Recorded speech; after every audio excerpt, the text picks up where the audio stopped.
Salve família, nação tricolor, você que é inscrito no canal aqui, bem-vindo ao canal do Chiquinho.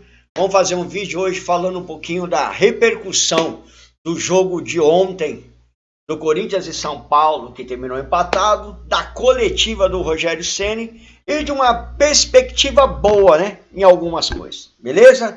Mas desde já quero agradecer a você que é inscrito no canal e você que ainda não é inscrito, se inscreve aí, ajuda o canal do Chiquinho a crescer aí, vamos alcançar números maiores aí, beleza?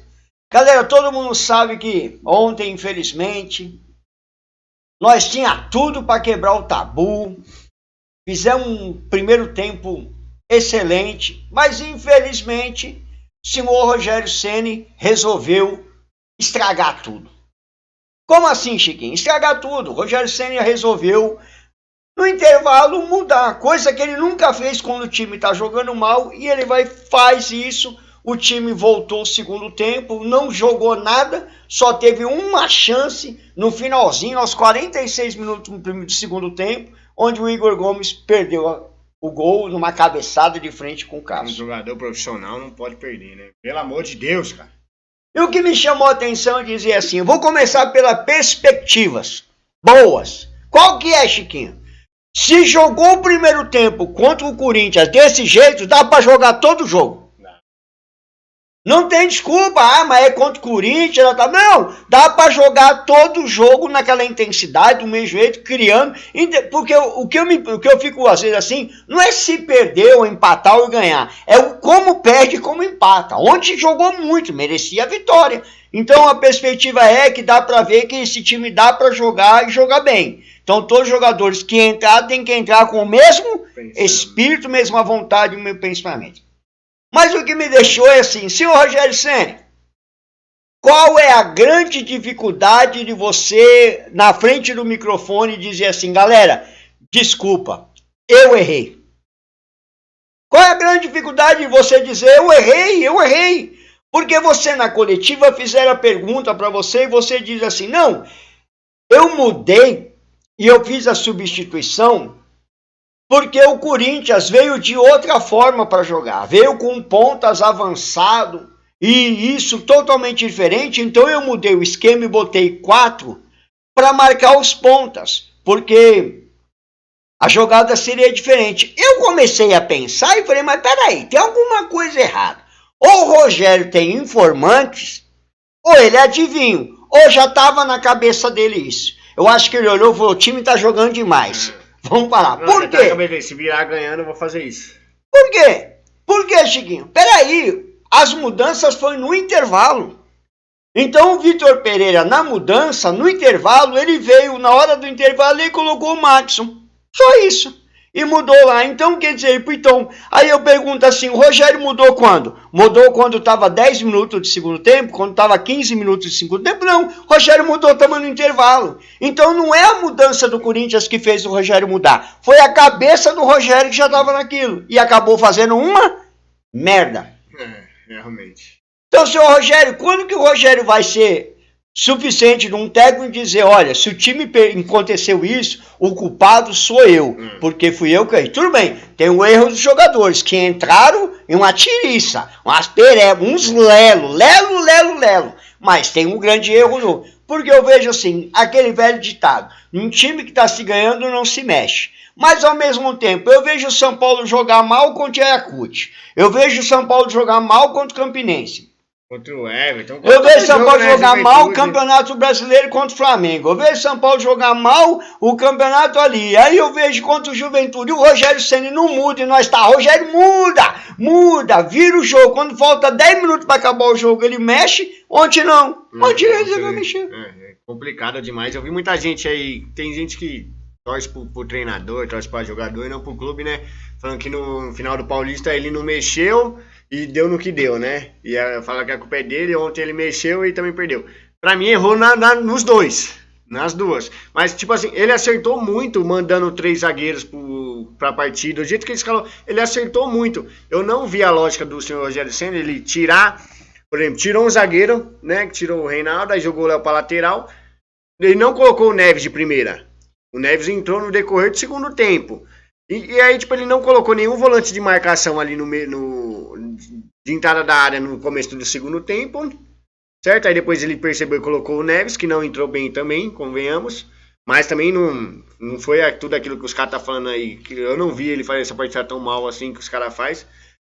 Porém, é isso que eu não entendi. Tipo, o time tava um esquema defensivo bom e tava pressionando bem, criando bem. Ele tirou um zagueiro, deixou o time menos defensivo pra jogar no contra-ataque. Aí ele me coloca quem pra jogar no contra-ataque? O Patrick e o Éder. Pronto, o Patrick não aguentava correr nem pra marcar, nem pra atacar. Na única que ele chegou, ele fez um cruzamento, ele deu uma bola pro Léo Pelé lá, foi o lance do Igor Gomes. Mas, tipo, na cabeça do Rogério Ceni eu não sei o que passou. Não sei se com esses jogadores ele achou que ele ia conseguir jogar de contra-ataque com o Patrick e com o Éder. Mas ele desestruturou defensivamente, deixou o time pior defensivamente, porque estava muito bem com 3 zagueiros e com o Reinaldo. E no ataque piorou também. E assim, galera, na coletiva ele diz, eu achava que eu fazendo isso dá certo, eu achava. E aí é o seguinte, eu analisando e começando a ver, e falou, peraí. Ele achava o seguinte, ele falou assim, o Igor Vinícius na coletiva, ele falou, o Igor Vinícius estava caindo muito pelo meio, e pelo meio o Rafinha é melhor. Mas a gente tem que entender, se você vai criar uma conjuntura daquele tiro de jogo, o Igor Vinícius é mais para frente, avança mais, onde se melhorou muito por ali.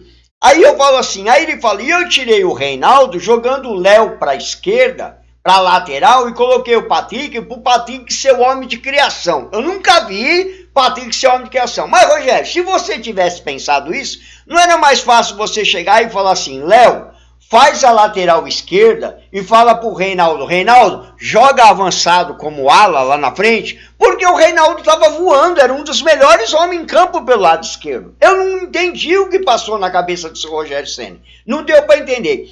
Aí o seu Rogério Ceni me coloca Patrick, me coloca Éder, nós perdemos porque o Luciano, por mais que não estava jogando tudo aquilo, mas o Luciano ainda voltava para marcar. Éder, esquece, foi o -1 em campo. E aí ele vai e me tira Nestor e coloca Gabriel Neves. Ah, como falou alguns, mas peraí, Gabriel Neves entrou, o único cara de marcação naquele time ficou quem? Gabriel Neves. Porque o Patrick não estava marcando, o Igor Gomes estava morto também. Morto. Rafinha saiu lá no lado dele. O Léo Pelé marcando, mano. O Ederson, então o São Paulo ficou vulnerável, sem nada. Aí ele vai quando ele vai, tira o... Tá com o Igor Gomes, tá com o Éder, quando ele vai tira o Alisson e coloca Rigoni, não tava mais. Aí na coletiva eu sou o Rogério Ceni e falo assim, mas por mais que teve tudo isso, o São Paulo ainda teve a chance de vitória, porque o último minuto, quem teve a chance mesmo de ganhar fomos nós. Ele tentou arrumar um monte de conversas para não assumir o seu erro. Errou já era. Então tem que assumir, Rogério tem que ser homem suficiente, chegar na frente da coletiva e dizer, galera, é o seguinte, se o São Paulo tá saindo com empate hoje, o culpado sou eu errei. Eu achei em fazer uma coisa e não deu certo. Por quê? Eu errei, eu não devia ter mexido. Porque eu devia ter mexido depois que... Agora falar que você mexeu porque o Corinthians mexeu, o Corinthians mexeu no intervalo e você já veio com os caras no intervalo prontinho. Ou você tem um informante para te contar o que acontece, ou você tá de vil, ou você tá um verdadeiro pardal, porque você inventou. Mas é isso, rapaziada. Apesar do empate ontem, eu queria muito ter quebrado esse tabu e ganhar do Corinthians é muito melhor. Ir lá, então, ia ser uma vitória deliciosa. Porém, não conseguimos. Porém, eu vejo o copo meio cheio, eu vi que esse time é capaz de jogar bola, esse time, né, nesses jogos ele consegue ir bem, porém nos outros não vai, então fica nesse meio termo, né, mas eu vi que o time pode jogar bem, essa é a minha esperança, 3 zagueiros, às vezes pode mudar a forma de jogar, hoje eu vi o Rogério Ceni mudando e é isso, escalar de acordo com o adversário e com o jogo, gostei demais. Muitos jogadores estão crescendo de rendimento agora, então, tem tudo isso aí pra ajudar na temporada, mas o Rogério Ceni tem que sirva de lição pra ele, né? Porque ele pode não assumir na coletiva, mas o que o Rogério Ceni passou de ontem pra hoje foi uma humilhação, todo mundo zoando, todo mundo falando, ninguém no Brasil entendeu o que o Rogério Ceni fez ontem, e aí ele vai tirar de lição isso, tomara, né? E vai aprender, então... Tem tudo, apesar desse lamentar isso aí, tem tudo que dá para tirar um proveito. Ou por outra coisa também, por 2 lados positivos como isso. Ao mesmo tempo, Rogério, você viu que você tem alguns jogadores que entram em campo e não entram com a determinação e com a fome que devem entrar. Pera aí, São Paulo tem que ter uma mentalidade, jogador de São Paulo tem que ter uma mentalidade que quando tá ganhando de 1-0 é partir pro 2-0, é partir pro 3-0, é partir pro 4-0. Não importa, filho, é partir pro 5-0. Eu não quero nem saber quem tá do outro lado. Se eu tiver chance de fazer 6, 7, faça. Tem que fazer, tem que ter fome de gol e confiança. E alguns jogadores de São Paulo, notório que não tem essa mesma ganância. E precisa ter, e você viu também isso. E outra coisa também, do lado positivo, é a cobrança do Rogério Ceni ontem na coletiva em cima da diretoria. Lembra quando ele falou houve aquele áudio vazado do Muricy e tal, aí o Casares já se movimentou que não ia comprar ninguém, não ia contratar, Belmonte falou que não ia contratar, quando houve aquele áudio do Muricy que ia pular fora e não sei o que, se mexeram. Ontem também gostei disso, da cobrança dele, dizendo, ó, se no meio do ano ficar vendendo um monte de gente, nós vamos ficar para não cair ou se manter no brasileiro, beleza? E ao mesmo tempo falar, o São Paulo tem a obrigação de comprar o Caleri. Por quê? São 14 milhões, metade do que gastaram com o Pablo, olha isso, metade do que menos que gastaram com o Orejuela. Então, não tem o que falar. Essa é a parte positiva. Então, isso é só para dizer, galera, estamos esperançosos que esse time pode dar muito caldo aí. Pode dar, de certeza. Mas é isso, rapaziada, a gente volta aí, acho que amanhã tem um pré-jogo aí do último joguinho da Sul-Americana, já classificado, porém, né? Dá pra fazer uns testes. Dá pra fazer uns testes, dá pra, né, dar uma goleada, fazer alguma coisa aí pra dar uma confiança, uma moral. Que agora a temporada vai pegar fogo, vai entrar o mês de junho, tem vários mata-matas aí, Copa do Brasil já funilou. E é isso. São Paulo tem a esperança de jogar bola. Beleza, galera? Valeu, tamo junto. É nóis.